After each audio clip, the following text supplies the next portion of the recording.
Back in 2004, just before the release of Encore, Eminem was in a strange place mentally. He was isolated, paranoid, and battling a deep creative block. While his public image was still that of a lyrical genius, behind the scenes, things were falling apart. His team knew it, but no one dared to interfere. Marshall had recently bought an old house on the edge of 8 Mile, not far from where he grew up. He wanted a quiet place away from the spotlight, somewhere to write and record ideas without distractions. But there was something off about the house. It had been sitting empty for years.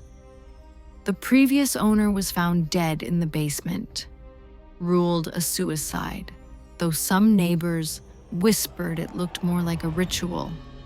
Eminem didn't care. He liked the darkness, said it gave him better bars.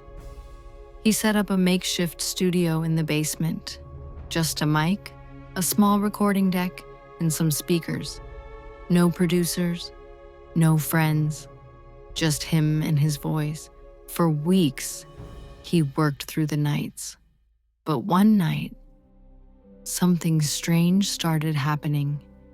While recording a track called Voices Again, a demo that was never released, the audio started glitching. At first, it was just static. Then, faint whispers. Not his, not background noise, but actual words. He played it back. You could hear it. He's mine. Keep him writing. Don't let him sleep. He froze. Thinking it was some weird software issue, he deleted the track and re-recorded. But it happened again. Different words. The basement remembers. You opened the door. He checked every cable, even swapped out the mic, but the voices always came back. Only when he freestyled, never during regular speech. And every time he tried to leave the basement, the overhead light would flicker violently, like it was warning him to stay. Then one night, Denaun, aka Kon Artis from D12, came by unannounced. He went down to the basement and found Eminem just sitting in the dark, not recording. No music playing, just mumbling lyrics to himself like he was in a trance. When Denaun called his name, Marshall didn't react until he whispered, "You hear them too." That's when Denaun dragged him upstairs and told Paul Rosenberg, Eminem's manager, that the basement studio had to go. The next day, a professional crew came to rip out the wiring and clear the basement. What they found behind the drywall made national headlines for a day, before it was quietly buried.